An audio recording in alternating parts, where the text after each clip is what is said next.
Thank you for being here. Thank you. Thank you. Thank you. So we wanted to open the floor up and ask you if you could kind of give us an introduction. Obviously, we've seen some of your application materials, but for the public's benefit, and just Absolutely. introduce yourself. Well, thank you so much for having me. I'm incredibly grateful to be given this opportunity in your community. I do live in Novi. I've served in Novi for 12 years as the assistant superintendent. And Northville is an amazing community and truly an amazing district. In our line of work in education, we're able to get to know people and in systems from around the state. And Northville is always one of those places that really seems to do things the right way. And as we go on and get to know each other through this next hour and a half, hopefully I'll be able to point some of those things out, although I'm sure you all know as your board members, you should, right? But before I go anywhere else, I do need to say something to a bunch of people. And that's that when you're asking me questions, I'm going to give you answers that hundreds of people had a hand in the success. Teachers, custodians, bus drivers, executive assistants, administrators, friends. There is no way I sit here before you today and giving you the answers that I'm going to be able to give you that are based on me. An idea really is 1% of anything. 99% of it is the work and the people willing to do that work. So rather than taking all my interview time up with bunches of stories about really great people in my life, I decided to do that right out of the gate to make sure that all those people who I have so much love and respect for giving their lives to public education, I just want to say thank you to them. So who am I? I'm a father, I'm a son, a husband, a friend, and a passionate advocate for public education. On my folder, I put a picture of my son to remind me of why I'm here. And that driver, he is the love of my life. My professional record, I actually began my professional career, believe it or not, reloading bullets for a state trooper back when I was in high school. I worked in a plumbing supply house. I worked for the International Brotherhood of Electrical Workers one summer because I ran out of money, and I went down to the hall and put my name in, and I was a day laborer there for a summer in Detroit. My first teaching gig was actually prison. I wasn't there, so it's okay. I was actually going to help people get their GEDs. And then from there, I had the good fortune of teaching for a year in Akene, Nigeria for Ty and Sheila Shalaran, absolutely amazing human beings. I then taught in Saginaw, Michigan, Ithaca, Michigan. I coached cross-country, track, things of that nature. I then went to South Lyon as a teacher. I was an assistant principal at the middle school level in South Lyon, middle school principal in South Lyon, and a high school principal at the South Lyon High School. I don't like it when people call it old South Lyon High School. I call it the South Lyon High School. My educational trajectory, undergraduate degree from Alma College, 25 credits at Wayne State University in constitutional history. My master's in public administration from the University of Michigan and Michigan State University for my doctorate. I had the good fortune of having David Arson as my doctoral advisor. He was really tough, but I learned a ton from him. And I also want to say thank you to Mary Kay Gallagher, who has been here for such a long time and really done good work. To be the #1 district in the state of Michigan is no small feat. And it's something that the entire system has a part in. It's not just a leader or a school board, but every aspect of it, the parents and the PTOs, and the custodians, the bus drivers, food service, maintenance. It is amazing and astounding just opening a school every day. When the principal opens the door and welcomes in those students to think about the feeding, the transportation, the cleaning, the education, every facet of it, it's awe-inspiring.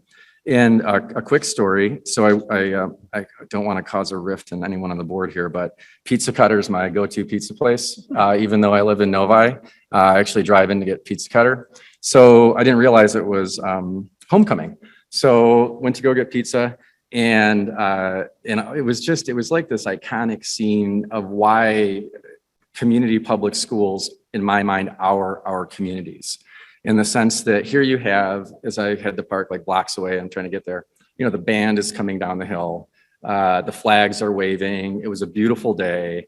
And just that feeling of what a community school district does to thread a community together. Community public schools are those places where each child and each family has the opportunity to be, no matter where you live, where you're from, or what your background is. And if we are doing things the right way, then we're making sure we're serving each of those students and families to the absolute best of our ability. And finally, I have a couple things in front of me here, if you're wondering what they might be. So this right here it says ideas are equal, opportunities are not. And this is from maybe a course that I'll speak about later. But this notion that having had the privilege of teaching in prison, teaching in Nigeria, teaching around the state of Michigan, the universal is that ideas are abundant and brilliant wherever you go. Kids have them. Unfortunately, not every child has the opportunity to thrive in the way that they should. And even in very high functioning and outstanding districts like Northville, there's always room for us to find ways to make sure that there are students who might not feel seen or feel cared for, that we really strive to do that. So ideas are equal, opportunities are not, and I really believe it's incumbent upon us in districts like Northville to use our privilege to not only help people within Northville, but to model what is good for people outside of it. That's it. Thank you. You're welcome. So much. Really appreciate it. So we're going to toss the ball a little bit here, and we're going to start with Ms. Lynn for our first substantive question to you. Yes. So given the changing dynamics in public education, what do you see as being the critical issues, or maybe the most critical issues in the next 5 years? Oof. There's so many, right? So pertaining to public education as a whole, what I would say is making sure that we're attending to the trauma that was endured by our parents, our families, our educators over the past 2 years of the pandemic. It is real. It was real. We've all felt it in some way to varying degrees. In building a system in schools around the state, which is, again, another beautiful thing about public schools, every community has that opportunity. How do we leverage community public schools as places to really make sure that our students, our faculty, our parents can heal and go forward? Think about that moment in front of Pizza Cutter. That was something we were starved of for a couple of years. And when you see that manifest, I would say in the next 5 years, we have to pay particular attention to things that we might not even see yet. When I look at Northville and I look at the opportunities in Northville, what I see is a district that has the opportunity to go beyond where you are now and to share that message with people outside of the boundary. You have built an amazing destination for families to come to. I believe we need to help other families outside of Northville see that, to want to be part of who we are, and to come here, to move here, to thrive here. Thank you for that. I will take the ball and hand it to Ms. McIntyre. I gotta switch my page here. Okay. If you were chosen for superintendent of Northville Public Schools, the #1 district in the state of Michigan, what is your vision for further improvement in 2 years and 5 years? And how would you set out to get others to buy into that vision? Certainly. Thank you, Trustee McIntyre. So first and foremost, coming in with open eyes, open ears, and an open heart. I am not going to sit in front of you and pretend that I have that answer right off the get, because I don't fully know you or your community or what it is that you aspire to and have. So in the beginning, in my mind, in those 2 years, it's really about being hyper visible. My first year in Novi, I met with no fewer than 300 students, parents, teachers. I kept a little chart in my office and would tick it off. And it's not uncommon for me, even at this juncture, to be in 15 buildings a week in my role. Listening is truly an act of love. And when you listen, then you're able to make decisions. So in those first 2 years, the first part I would look at is really getting an idea from not the board, and also speaking obviously to as many stakeholders as possible in formal and informal ways. And then charting that course with the team that we have here. You obviously have an exceptional team, so including all of us in that direction. If I was going to look at the metrics that I looked at, what I would say that we need to do, I think the pandemic has dropped our enrollment here by about 100 students. My guess is students or families who went toward private school options because they were in year round. And if that's the case, I think one of the priorities we must have is, again, publicizing who we are, bringing folks back, but bringing more people in to share the goodness that we have. From a 5-year piece, I believe that you have, well, this is a striking example of your bond. But that bond, I believe, the last series may have went out. I'm going to look at Mr. Mazurik right now and ask that. But I think there is 21 million left this year. My guess is it's probably spent or well on its way to being spent. So I think in the next 5 years, what we need to do is look for opportunities to protect our capital assets in Northville to make sure that our community has the resources and the physical resources that we need. And then as we explore opportunities that we have to make decisions. We cannot be scared to go towards things that we know will make a profound impact for our students. And that really is the bottom line. My primary arbiter for anything, whether it's 2 years, 5 years, 10 years, 1 year, a day, is it good for kids? Is it good for kids?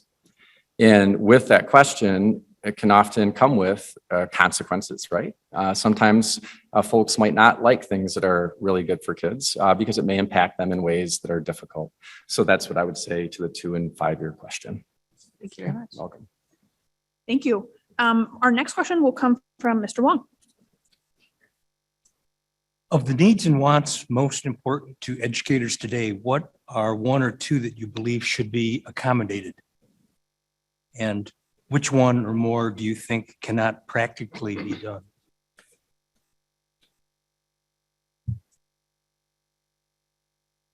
Should I repeat it? Nope.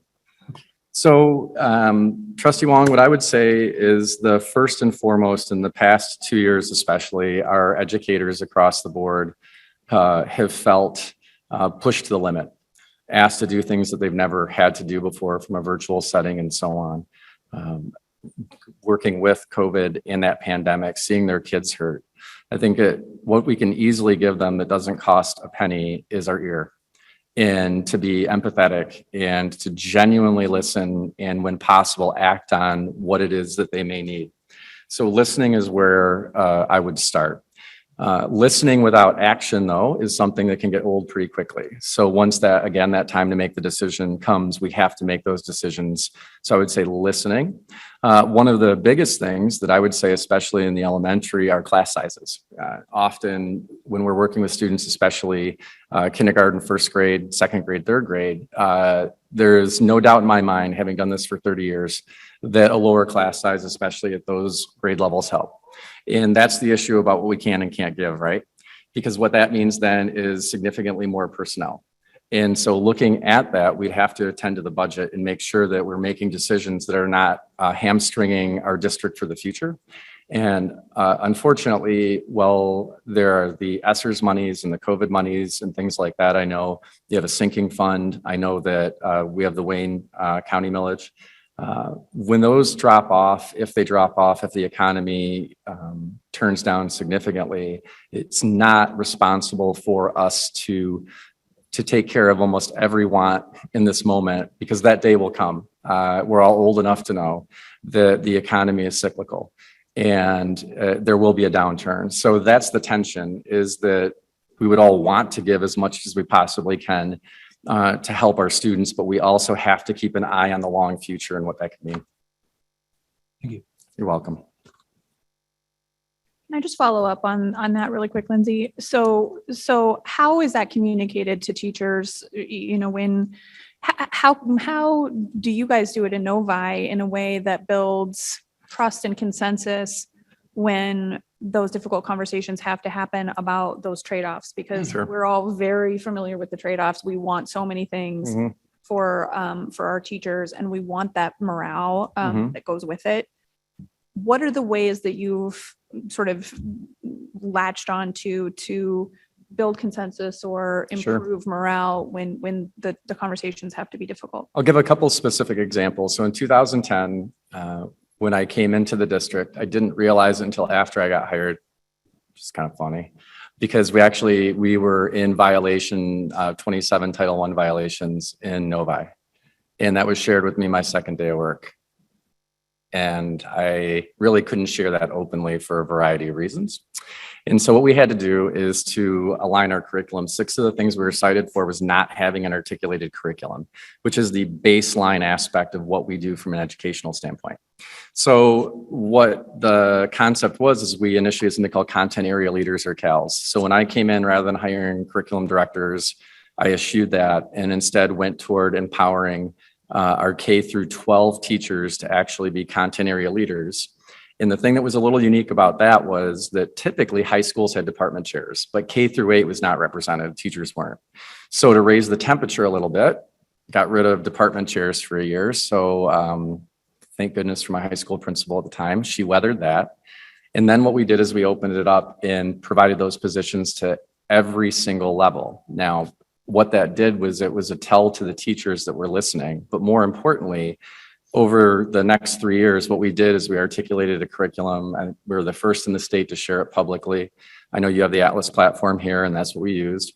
And every June for 2 weeks, we would pay our teachers up to 80 hours of compensation, whoever wanted to come in and work to build and articulate that curriculum. So I think that was really a trust notion that when we came in and I came in and said, I trust you, you're in the classroom, this is what you do. You can help us get here. I would proudly say that in Oakland County in the past 5 years, our metrics, 6 years, our metrics have been incredible. And I would seat that with our teachers who had a direct, not only a direct hand, but they were the architects, carpenters, plumbers, if you will, tin knockers of the whole curricular experience. And so that trust was built there. And then once you build that, I am a big believer in mature directness. That when you build relationships with people that are meaningful, it's kind of like having, let's say you play cello and your instructor is really fierce and just makes you like practice 3 hours a day. But you know, even though they're critiquing every little thing, that in their heart is love. They love you. You can take that criticism from that person in that maturely direct conversation. And really, that's what I believe we have built in Novi over the past 12 years, is that ability to include as many of our staff as possible in our core curricular efforts, and also then to have those maturely direct conversations when we need to, when things are going well or not going well. When we were in the middle of COVID, I'm so proud. My team met every day on Zoom in June, July, and August, and they didn't have to. I'm a year-round employee, they're not. We did full meetings, Zoom meetings on a weekly basis, our cabinet team with every single teacher in the district to keep them updated of what was going on, how it was happening. And also that mature directness also speaks to vulnerability in the sense that if you're not doing something well or you made a mistake, you need to own it. You need to point it out, own it, figure out how you're gonna get through it, move on.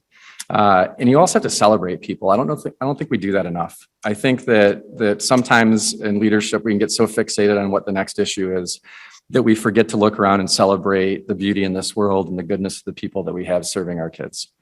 So that's my answer on that one. Can I ask a follow-up? Just on the same question though, in terms of it's so typical to have department chairs in departments as opposed to redesigning it to have content leaders. Was there any pushback and how did you deal with it? Oh, yes.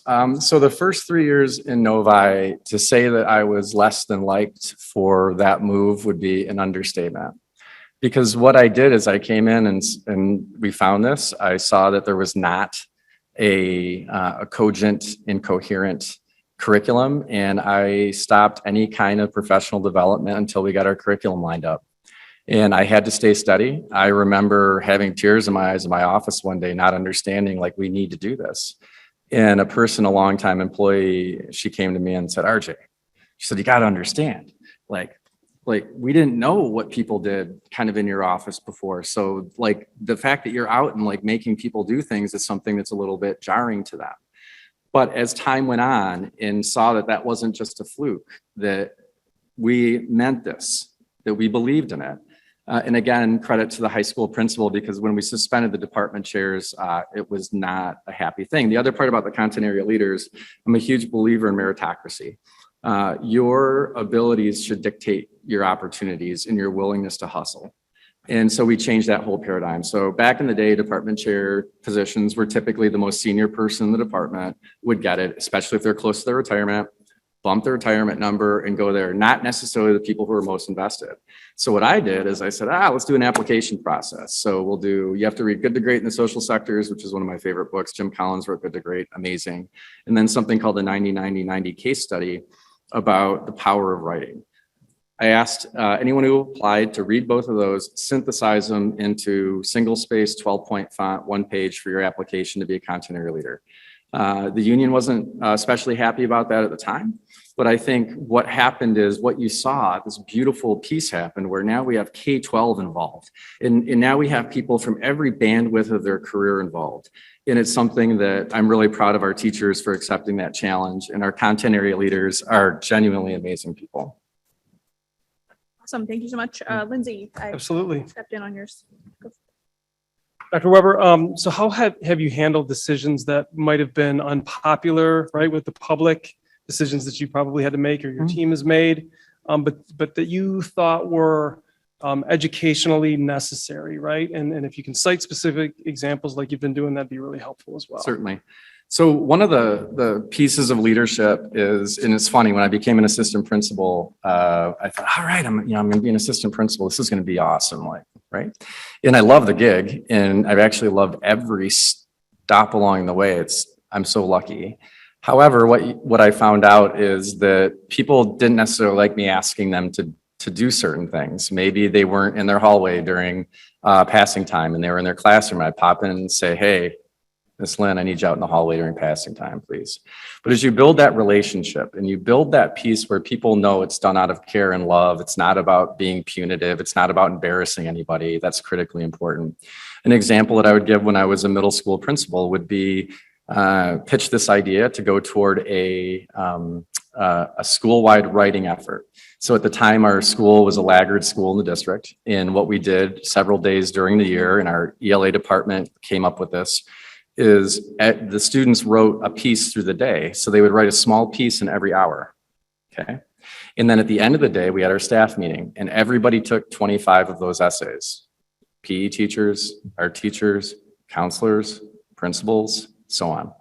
And I'll never forget the PE teacher at the time. She got so mad, stood up in the staff meeting and berated me for why would you think that this is something that we should be doing? Let it go a day. Had her in my office and we had a maturely direct conversation around every kid matters. We all matter.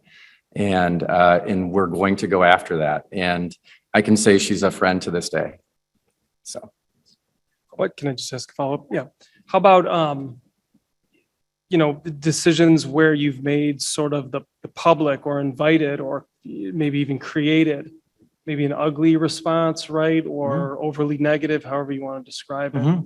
Sure. That kind of response, how have you handled that? Right. From the public? So I think we're all familiar with the past 2 years. In education, as long as I've been in education, maybe you get a couple people at a school board meeting, right? But the past 2 years has changed everything for so many reasons. And so decisions, genuinely feeling as a leader now, a professional administrator for 21 years, I can easily say that the past 2 years has been the most difficult of my professional life, and my colleagues, I think, would agree with their own lives. We've had to make decisions that are the best decisions we can make in that moment. And oftentimes it felt like nobody was happy with the decision that was made. My belief is that you need to be completely transparent about that, about why you're making the decision. Be as empathetic as possible, provide as many opportunities for meetings. It's not uncommon that I would invite a parent who was upset with me to come and have a cup of coffee in my office for an hour and a half or 2 hours and just talk to them and listen. But at the end of the day, I have to make a decision. And I'm okay with that. The response can sometimes be difficult. I would say the past 2 years, the responses from some have been especially difficult. Being a board member or a cabinet member, as we all know, we're at meetings and we're not allowed to respond to the people after they speak. And that can be really difficult as well. So I run, I love music. I have, really good friends and people who take care of me.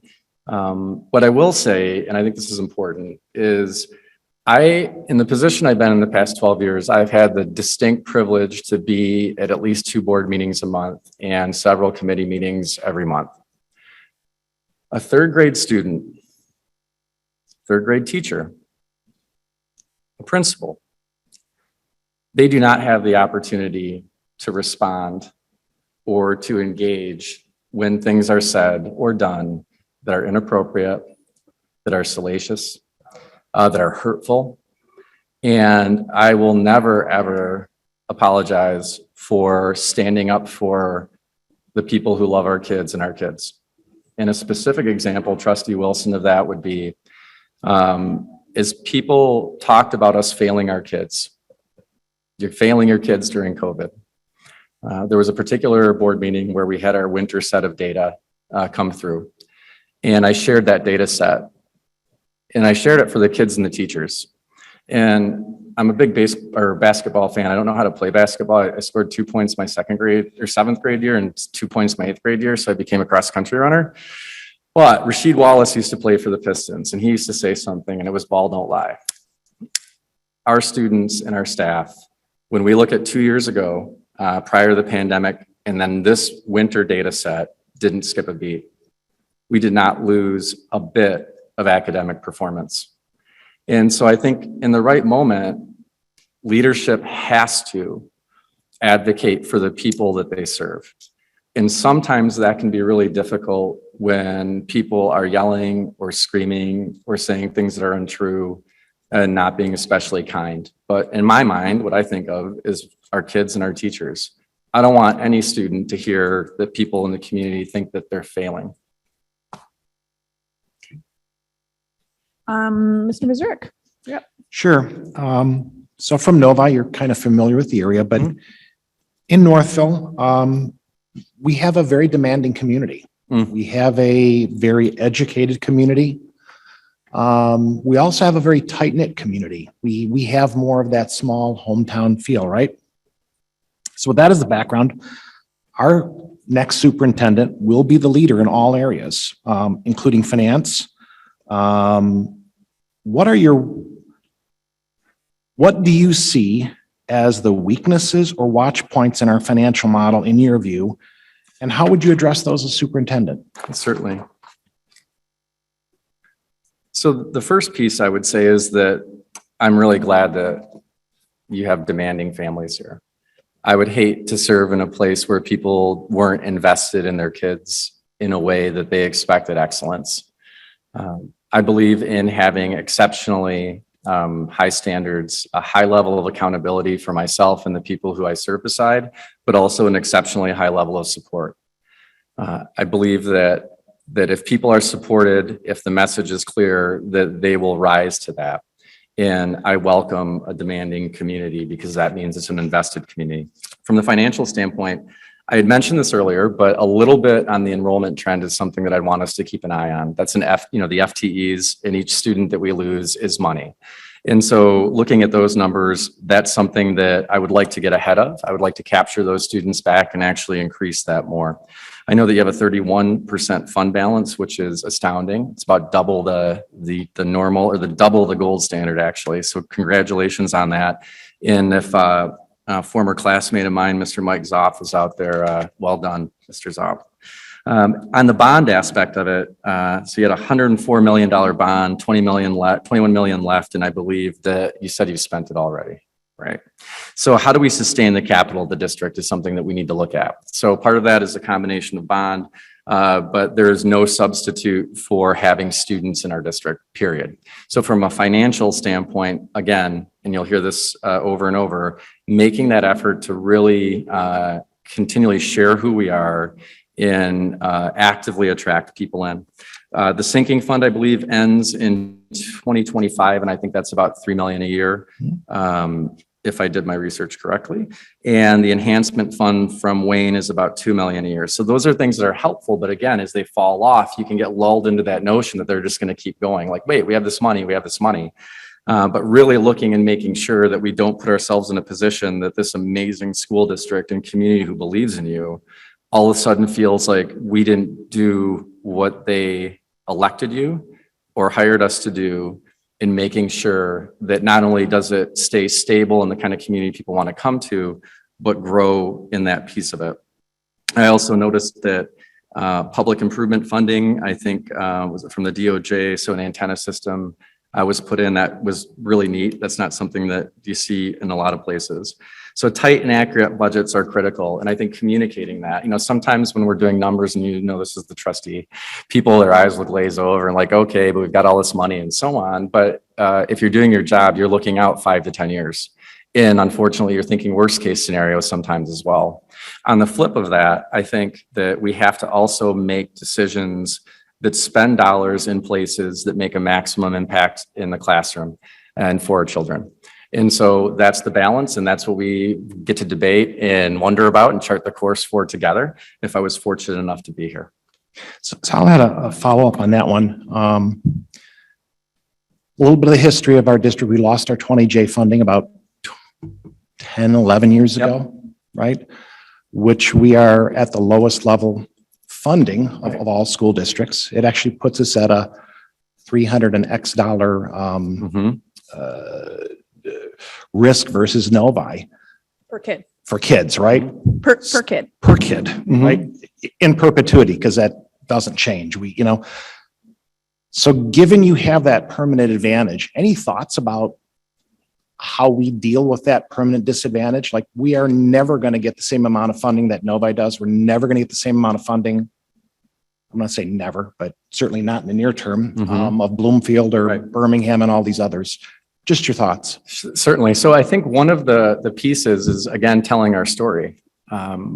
Most people would drive into Northville, would walk into Hillside and not think that for a second, right? They wouldn't. And so how do we communicate that? Because really the story on that is it impacts our children, period. And that is the piece of school funding and the dramatic differences in school funding across the state of Michigan that frankly harm children. And part of what we do as well is being a passionate advocate for public education. I have testified in front of the Senate on my own accord. People wouldn't necessarily describe me as a wallflower. So I believe we advocate for our kids and our families, and I believe we do that together. And I believe that means not only I invited Senator Runstead, who's a senator in Novi, into my office. He had made some comments on the Senate floor that I disagreed with, and I called his office and said, why don't you come have a cup of coffee? So we did. We spent about 2 hours together, went into an elementary school, and I helped him to see that, so students with IEPs, right? So if you're a student with an IEP, there are some of our students with IEPs that can cost our districts as much as $90,000 a year to attend to. And IDEA has never been fully funded at the federal level. So in that notion, I don't believe that we would be in this spot forever. I believe that we can make a difference by putting pressure on legislators, by telling our story, by showing the value of our story. And I think a little bit of a chip on the shoulder might be that because you've done things so well here, people may say, well, you don't need it because. And it's a shame. One of the things that I was fortunate to take part of in Novi was creating something called Feed the Need. So 7 years ago, a friend and I went to a pastor's meeting and they were looking for ideas. And she said, hey, there's a summer food program in another community. Maybe that's something we could do. It started there. Over 10,000 meals a summer in Novi, free meals to families. You look at that and you think, in Novi or Northville? And that's the story we need to tell. Each of our children are worthy of a base amount of funding that provides for their needs, whatever that is. And please don't judge us, because we do have, and you have a very lovely community here and in Novi, but it's our kids that we really need to advocate for in so many ways. Thank you. You're welcome. Thank you for that. I think I have Mr. Wong next. Name something you've taken a stand on in the last 3 years and why. And I think the question really wants to get at sort of the interpersonal dynamics, your advocacy and your style. And so. Thank you. So one of the pieces that I have been passionate about is mental health and well-being. And I'm very open about that as a person, at who I am in my own life and the people around me. And so a number of years ago, began a trauma-informed series for our elementaries that I led and did 3 sessions in every elementary school around trauma and the different types of trauma. We have to ask ourselves, not why is a kid acting that way, but what happened to that kid? What happened to that student or that person that would put them in this position? And it's a much more nuanced and uncomfortable approach, frankly, than just thinking, okay, we need to think about why that kid's acting that way, why are they behaving that way? And so that can be difficult for people to wrestle with, because what I'm asking people to do is to suspend some of the pieces that they may have implemented or used from traditional discipline and so on, for instance. And I did this as a teacher, and I look back and I cringe. A student is really acting up. And so you go and you let them know, like, this is what you need to do, how you need to do it, and so on. And what we find out with trauma, actually, the best thing to do is to move away and is to give that person space. From a community standpoint, the way we built more of an understanding on that, Dr. Nadine Burke-Harris she just left being the Surgeon General in California. And she wrote a book called The Deepest Well. And if you haven't read it, it's stunning for your own family, your own life. You're going to look at your uncle or aunt and say, yep, I get it, right? And so we actually provided 900 copies of that book to every single staff member in Novi, bus drivers, cooks, executive assistants, parents who wanted it. And I led a community read on that. And so we used one thing about the pandemic I think that's been good is Zoom, the ability for people to engage in those type of things. So I took a stand on the fact that what we need to do is to delve much deeper into what has happened to people that causes the behavior and reactions. And if you're not familiar with the Adverse Childhood Experience study, their ACEs study that was done, it really rang true to me. My doctoral program, one of the first books I read the first chapter of Paul Tuff's book, How Children Succeed. And I understood why my dad was who he was. So I lost my dad 15 years ago, and he was a great leader, not a great dad. And I was really angry with him for years after he passed. Like, I didn't understand it. I read the first chapter of this book, and he was a 9 of 10 on the ACE scale, which is really not good. Like, really not good. I got it. That is exactly why he was who he was as a dad, because he wasn't equipped to be that in that way.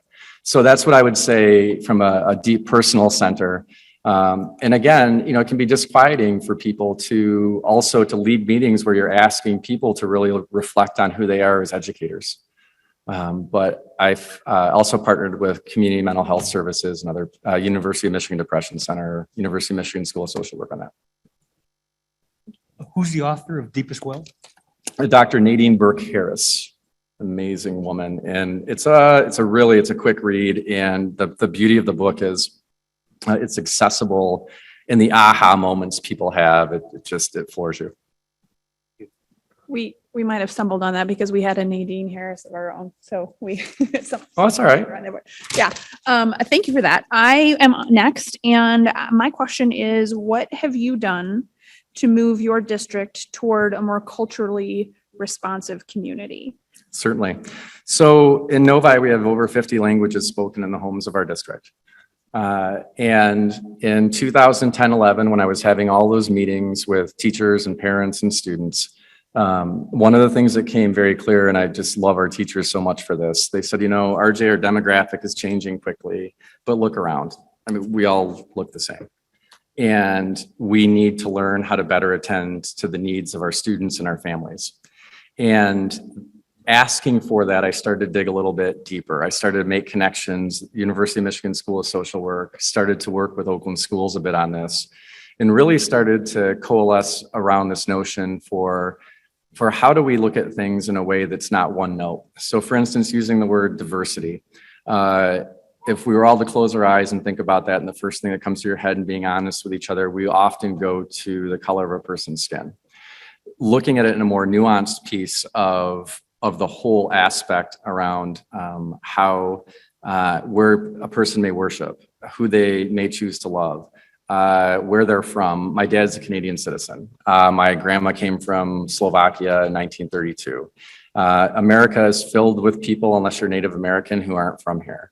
And so how do we work to understand that? So another avenue was student agency and student voice. So for the past decade, we've worked with the University of Michigan Summer Youth Dialogues on race and ethnicity. And we have sent 5 to 10 students to that each summer. And they do a deep dive into race and relations around the Metro Detroit area. We have worked with Dr. Jay Marks from Oakland Schools, amazing guy, he's retiring, and continually go from a center of equity. In that notion of equality and equity, right? Equal means everyone gets the same thing. Equity, people get what they need. And that can also be a wrestle, just like trauma was a wrestle. How do you educate people? But being an educator, I believe that the way you attend to these things is you use what's in your toolbox, so to speak, as a teacher. I'll always be a teacher, always be a teacher. And so how do we teach people to see these pieces and to go there? I will say in the past year, it has been exceptionally charged in that area. And trying to help people understand in so many ways that all we want for our children is for them to grow up and live the life they deserve. It really is that simple. Honoring who they are as human beings, no matter what background they have, what their faith is, their political proclivities, where they grew up, all of those pieces, and looking at it as a way to celebrate all of those pieces, and also to have people be curious about who people are and ask those questions. So in the past 11 years, I am proud of what our team has done to go toward these issues of diversity, equity, and inclusion. And it hasn't been easy. Actually have meetings in the next week or so, committee meetings where I'll be explaining some things and going towards that.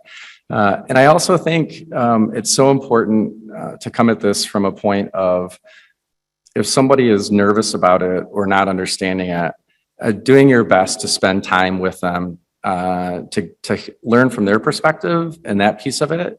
And also to use data sets and to listen to kids. Student agency and student voice, I think, is one of the pieces that has really helped us attend, again, to diversity, equity, and inclusion, because we survey our students. The students built their own survey.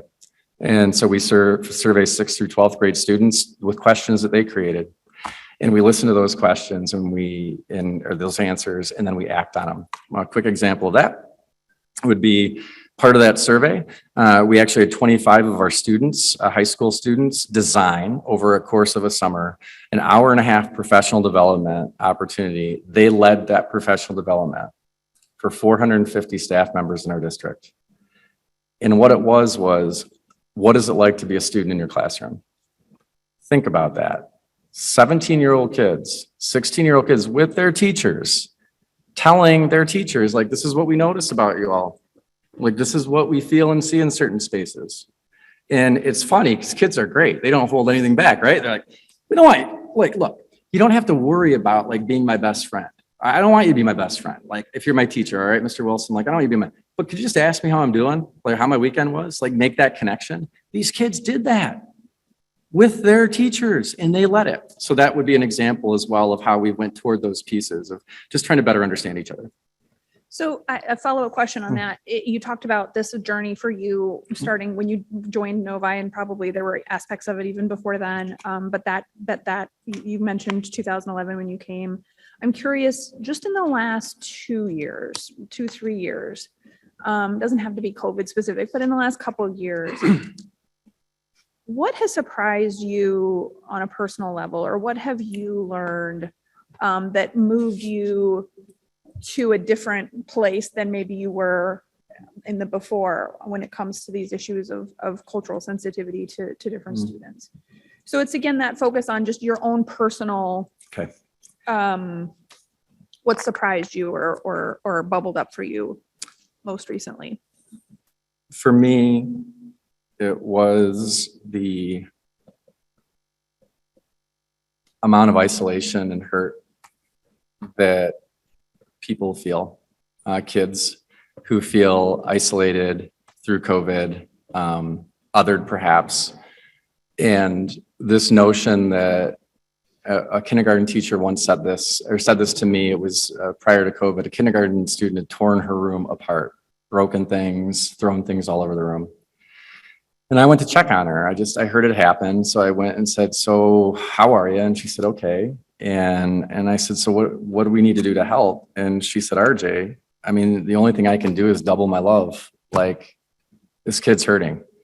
Like, that's what I have to do. So if you're going to talk about, these realizations, I think I've softened a bit in the sense of, think about the beginning of in 2010-11, where I was so laser focused on the curriculum aspects and those issues.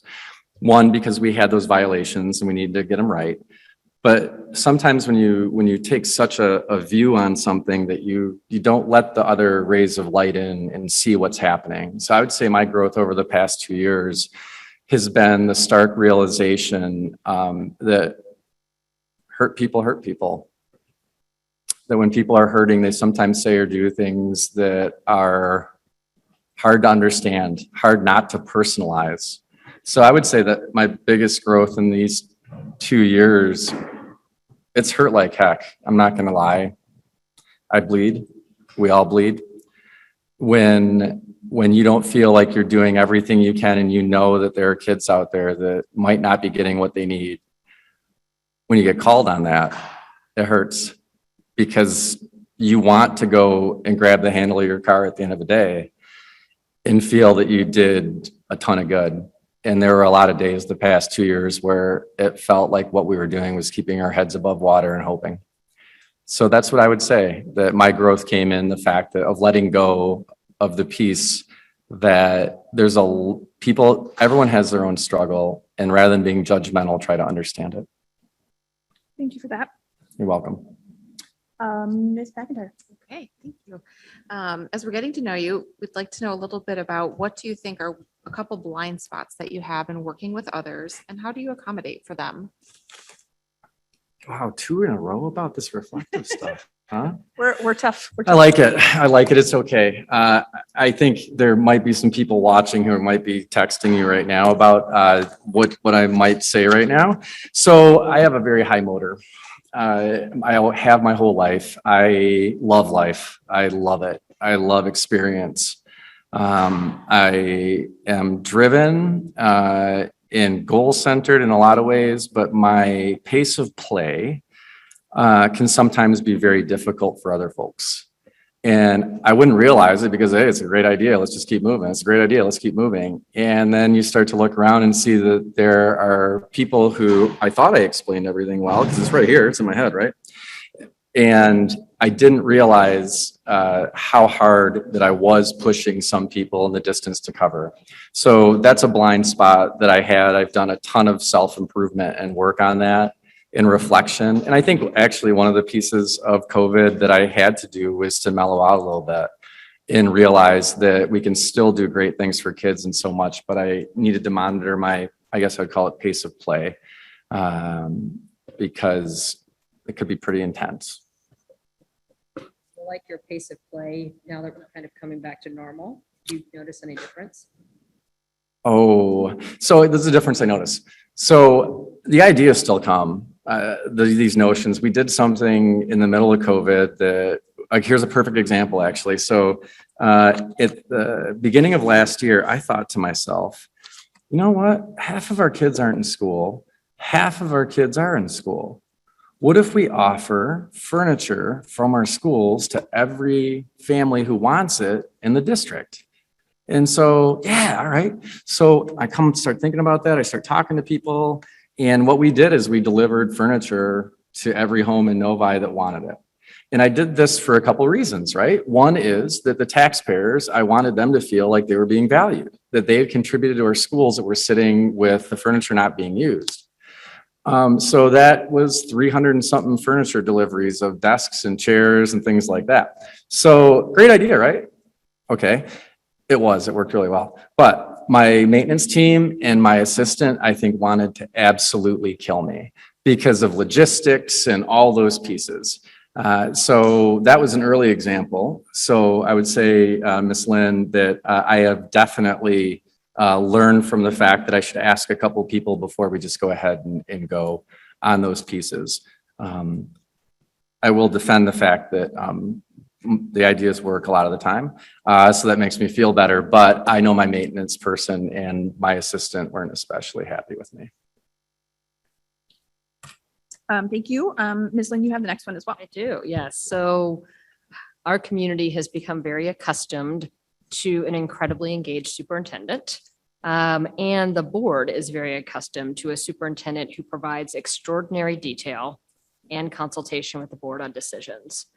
I'm curious, from what you know or what you think or what you've experienced in Novi, are there existing structures, protocols, or are those existing structures, protocols, expectations sustainable?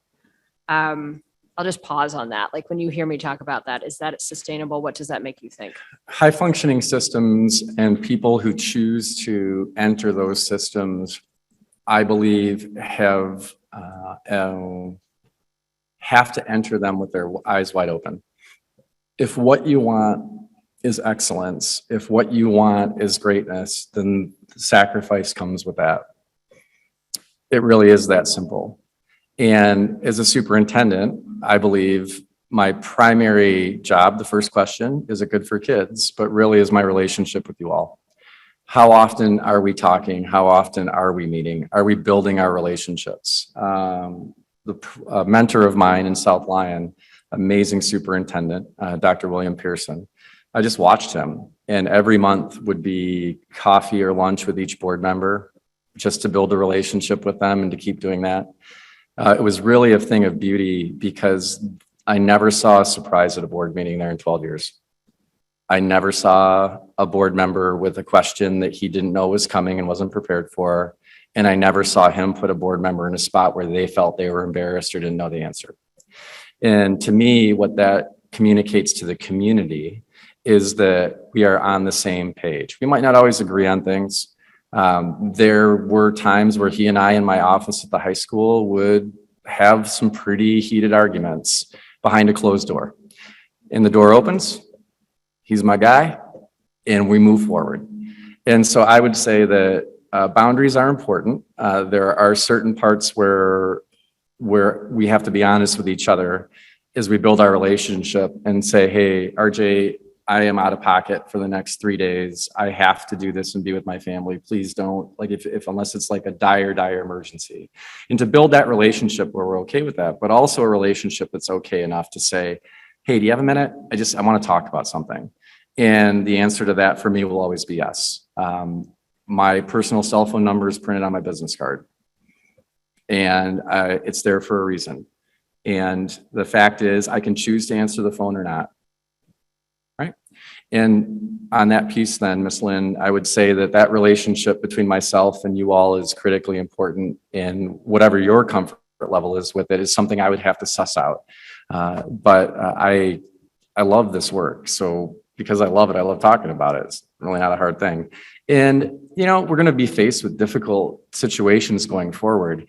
And you can't wish them away. You can't hope they go away. They're not going to go away. We have to, and we'll have to make decisions together. And we'll do that.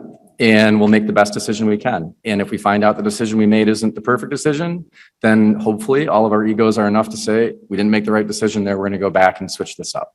And I think that's important too. Great, thanks. Yep. Are there any things immediately, I hear you in terms of, you know, you're walking into something that's already here, but just, are there changes or thoughts that you recommend? I heard you talk about like possibly getting, you know, meeting with board members monthly, et cetera, but other things that you might think about or recommend as you come into this role in your work between you and the board? Certainly. I think in the beginning, it goes back to that organic piece of learning what systems have worked here for you in Northville, who each of you are, how you like to work, and really in the beginning, fostering that maturely direct relationship where, you know, Mr. Wong could call me and say, hey, RJ, that didn't sit well with me when you said that. I don't understand what you did. And I'm like, Okay, well, let's talk about that then and figure out where we are. And it goes both ways. I think that the community has to see a relationship of mature directness and engagement between us that they know that we're communicating with each other. And visibility is an important part of that as well. I think that it is important for us to be at a football game together. Not all of us in the same section or anything like that, but, you know, just to be out there so people see the fact that, like, this is what we like to do. Like, I know you all aren't paid a ton of money to be school board members. Like, this is a passion for you. You do this because you believe you want to serve your community. And as such, I want to make sure that the community knows that and sees you as servants, not as people that are doing this for any other reason but for the good of kids. And that's important to me. If you look really good, the district looks really good. And I never would want to put you in a position where you feel embarrassed or asked a question that you didn't know was coming. Thank you. Thank you. Mr. Wilson? Sure. So given the role of superintendent, there may be times when you have to say no. Maybe it's in response to, you know, one of your fast-paced assistants who comes up with the idea of delivering furniture to everyone. Right. So imagine though yourself walking into a conversation with a stakeholder who may also be one of your biggest critics, right? And you know that you will need to say no at the end of the conversation. How do you walk into that conversation? What's your mindset? What are your goals? And, you know, how have you handled those kinds of conversations and situations in the past? Sure. So being in South Lyon for 12 years and now Novi for 12 years, one of the benefits is really getting to know people. I'm a Rotarian in Novi, am a board member for the Novi Community Coalition. And age has also helped with this. There are critics in our lives that no matter what we say or do, won't believe us, believe there's an ulterior motive, don't believe in what we're really trying to do. So on a mindset like that is always be, as I said, I have called people who have criticized me at a board meeting and said, you want to come in for a cup of coffee? Because I think that's the right thing to do. I think having one-sided conversations in public, that just doesn't seem to make sense to me. Sometimes in those pieces, you can learn and figure out a different way, but there does have to be that two-letter word on occasion. As I had mentioned earlier, I think in the question on finances or what we provide students or can, that saying yes all the time, people might like you, but then all of a sudden you have a huge deficit, or you've done something that you've overextended, you've gotten way out ahead of your skis and you're in trouble. So it comes back though, really, Trustee Wilson, to that notion of, is that no because it is what is best for kids in the system? It is not hard for me to say no in those situations. And the other piece is very rarely will I make decisions without consultation from many other people. I love my team. I have a very flat leadership model on my team. It doesn't matter what role you have or where you are. I want to know what you're feeling. And what I love is people who will tell me that they think I'm wrong, because then we can figure out where is that. So no is not hard for me to say if it's incumbent upon helping our kids in the greater good of the system. Yes is a lot more fun to say. And yes, it can feel better in the moment, but we have to know when we can't. Thank you. How about Jim? Yeah. So I'll come back. You know, I already talked about what our community is, right? Demanding and all that kind of stuff, tighten that. Because of that, and you mentioned a couple points, but this is a question on visibility in the district. How, if you become superintendent, how would you ensure your visibility in the district? And specifically, what are some thoughts about what you would do to maintain or be really visible? So I wear a lot of bright yellow. No, that's not what you're looking for. What I would do, I can tell you, I love people in life. So for instance, on, what is it, Saturday or Sunday, My son and I went to D&D Bike Shop because it's his birthday coming up. So there's a bike in his future. I purchased a bike from Town and Country Cycles across the street. So I want to kind of be equal there, even though Pizza Cutter's my pizza place. Go to Tuscan Cafe and just sit there and listen, have some hot cocoa, breakfast sandwich. In Novi, I started something called the Novi Mental Health Alliance 4 years ago. My assistant and I did.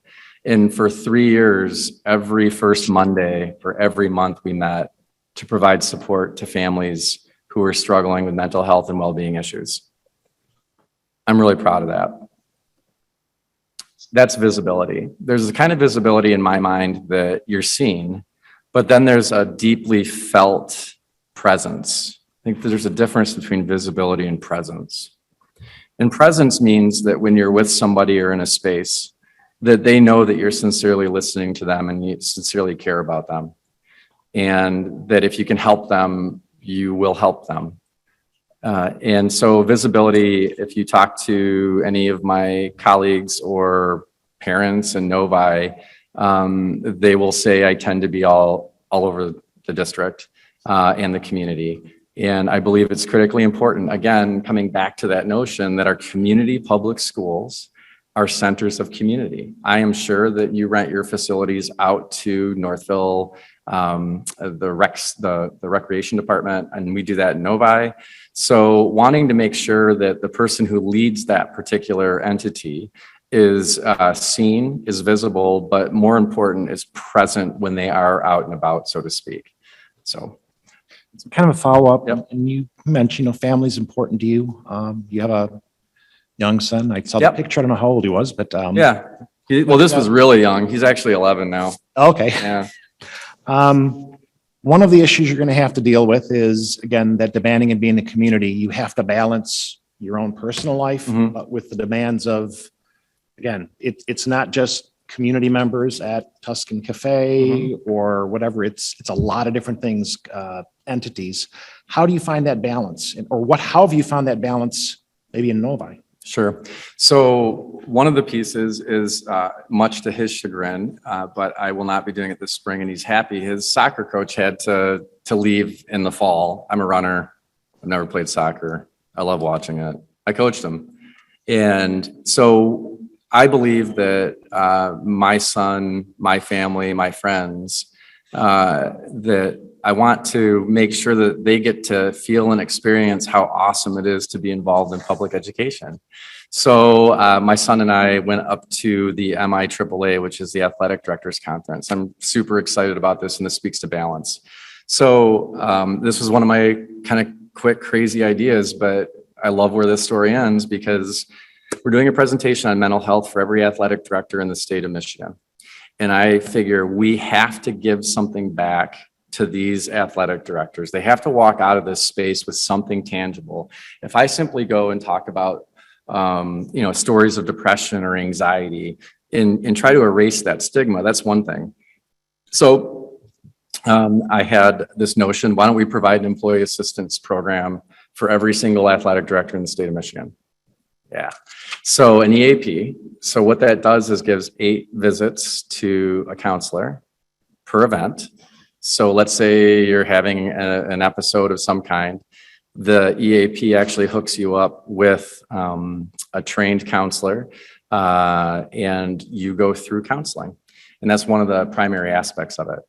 The cool thing about it is, and I'll get to my son in balance here in a second. The cool thing about it is that no matter who lives in that house, let's say a kid down the street got kicked out of their house and they're living with you in your basement for a couple months, they can take part in that EAP. So athletic directors are singletons. You typically have one in a district. They're on their own, super high pressure, tons of hours, and they bleed as well. Actually, I would say in highly demanding districts as well, athletics are often, yes, the focal point of many pieces and concerns. So made that announcement up in Traverse City, was really excited about it, but I took my son with me and it was a boys' weekend. Sorry, mom wasn't invited. And we left our clothes on the floor in the in the hotel room and didn't clean it for 2 days. And we ate Twizzlers and we ate bananas too. We ate some healthy food and went swimming, and just wanting to find that balance as well in the work that we do, because there's so many opportunities to find real joy and connection with your own family and friends within the parameters of the job that you do. Okay, thank you. You're welcome. I'm just going to follow up on visibility with one quick question. It's just a number or a time period of time. I'm curious, when was the last time that you were in a classroom, not because you had to evaluate somebody or had a formal scheduled being in that classroom, K-8, from today backwards? Yesterday. How about before that? Day before, what was yesterday? It was yesterday Monday, so it wasn't Sunday. It was during this. Friday. So on my calendar, on my work calendar, at the end of everything, I'll make sure to keep a tally on the buildings I visited.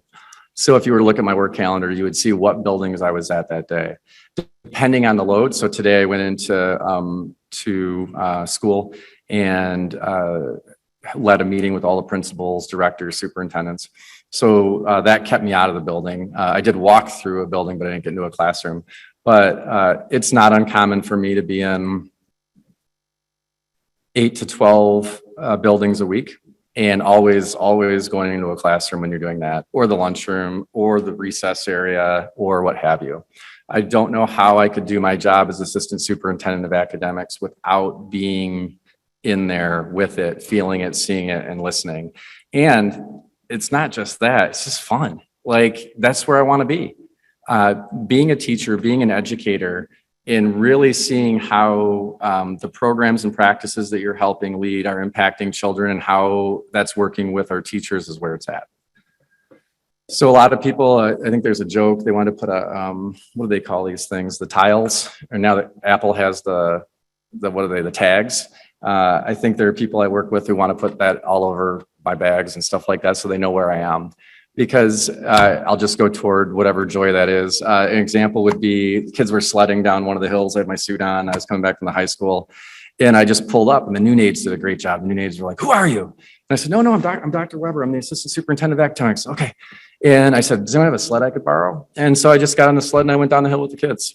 And you have to find those moments of joy in what we do as educators. So it's critically important. And my expectation as well for our principals is that they're in classrooms as well.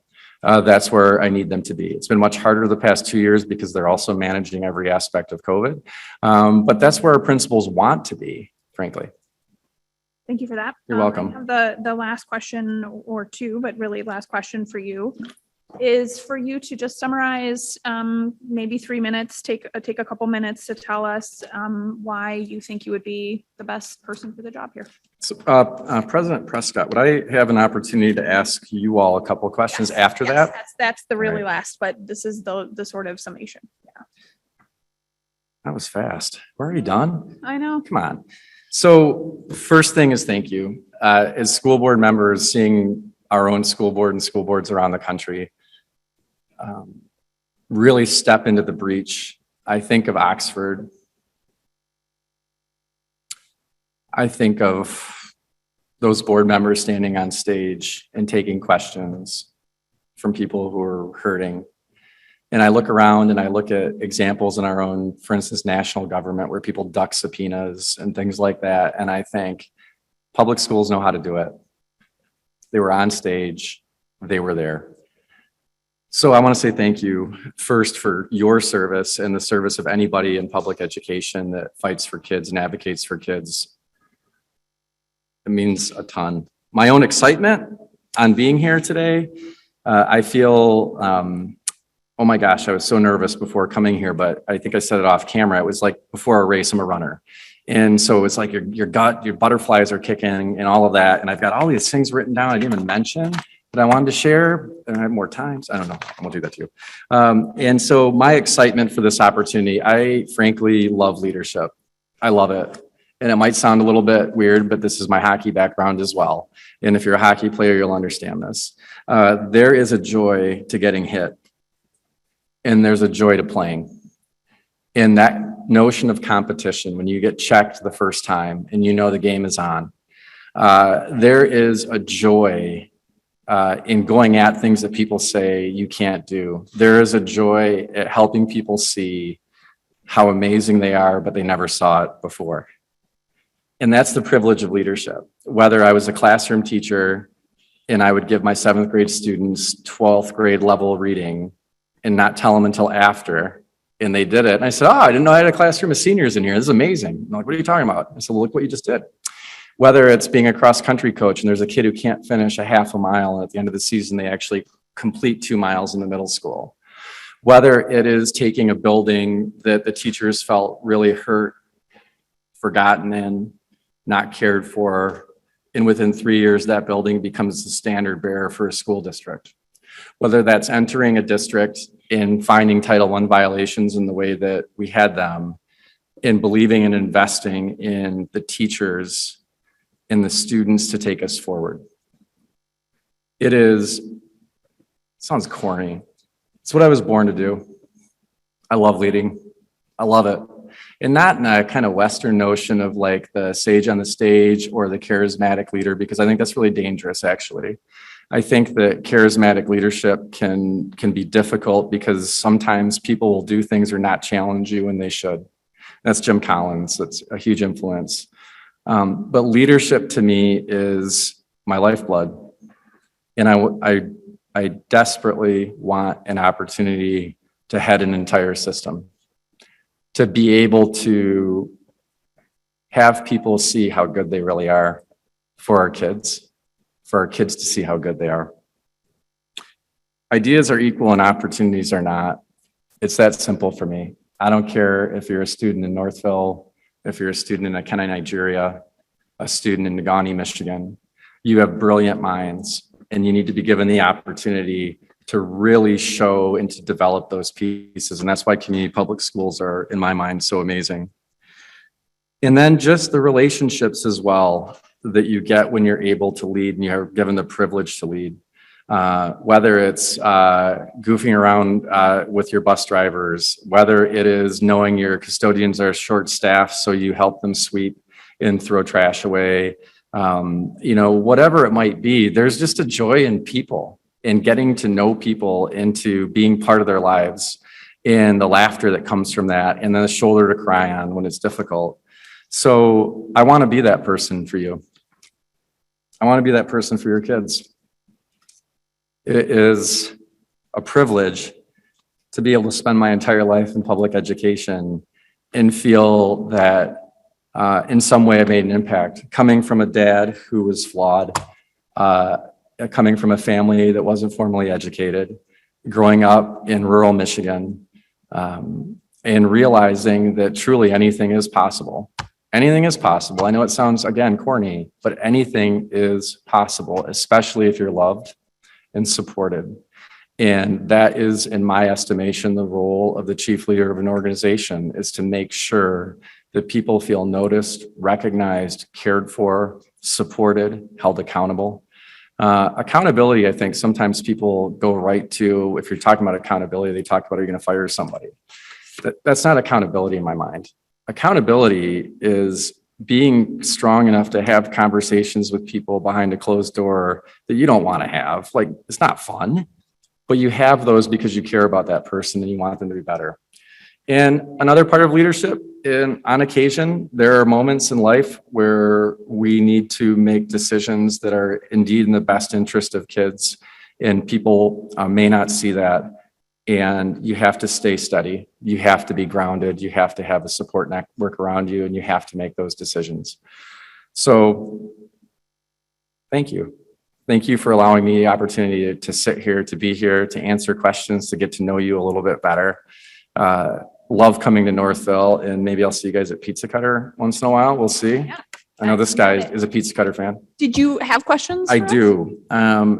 What I'm curious, I think if I could ask this of each of you, and I'll give you a second on that.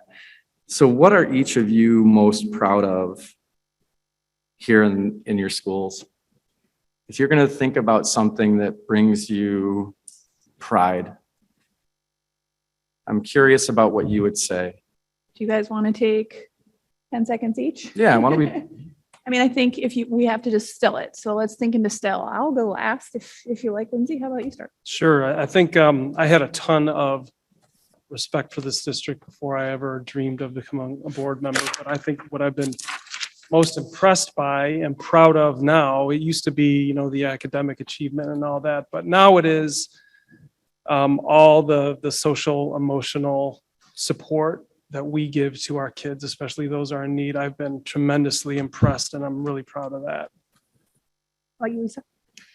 I would say, similar to Lindsay, I think that seeing the way that this district has gone through some really difficult times with a pandemic, rising to the occasion, not stopping, finding the energy even when everybody's exhausted and really coming together as a team, whether it's parents, students, administrators, teachers, professionals, lunch people. I think that's very, very tight-knit community. I think it's a story of whether one sits on their laurels as opposed to embracing change. And so Northville has always been a top performing district, but there were certain gaps in the curriculum, like not having an orchestra and not having Mandarin, not the, Eastern Hemisphere languages, Western Hemisphere languages. So anyway, so the ability to see the changes that were necessary, I thought was important over the last few years. So as the finance person, you think I'd tell you something finance related? Yes, I'm proud of the fact we almost went bankrupt 11 years ago and turned it around to being very successful. But that's not about the kids, right? So what I'm really proud of is if we can capture a child at kindergarten and put them through the full scope, I am so confident of our ability to get the most out of them that I'll go to the bank, to Vegas, any place you want, and I'll tell you our district will do better with the child than anyone else in the state of Michigan. And I truthfully feel that in my heart. Have we dropped the ball occasionally? Probably. But I truthfully believe if we capture a kid at kindergarten and we can put them through our district, they will come out of it achieving their maximum potential. I said I'd go last. I know you did. You can, you want No, me? no, no, you're fine. You're fine. I ditto everything. Sorry. Oh, yeah. Angela, why don't you go? Yeah, why Yeah, don't why don't you go, Angela?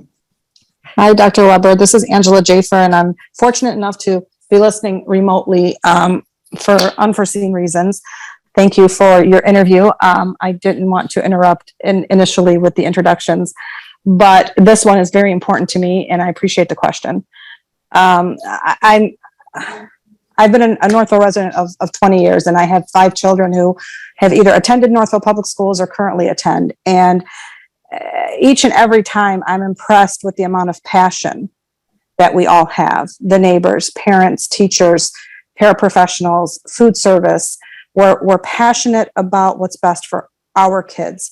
And I feel, and I believe that in Northville, we truly live by it takes a village to raise a child mentality.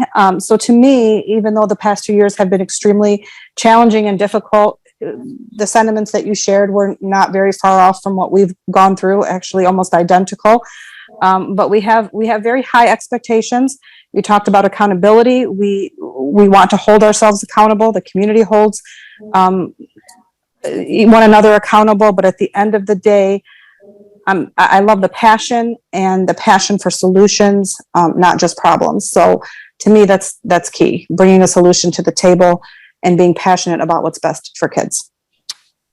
Thank you. If I may say thank you to Ms. Jaffer. I didn't realize that you were on there, so that's great. And I sincerely hope I have the opportunity to meet you in person. Thank you. Somewhat similar to what Angela just shared.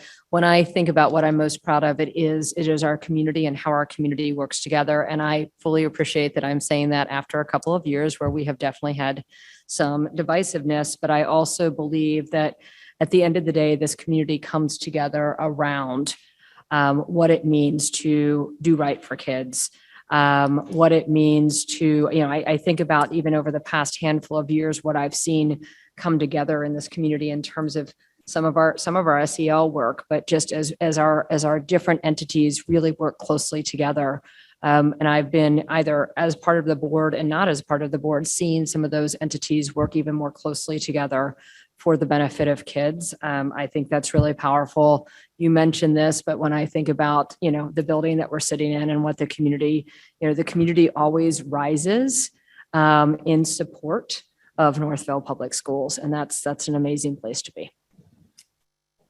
I'm going to cheat and do two, but I'll be very quick. Number one, I am incredibly bursting with pride at this team.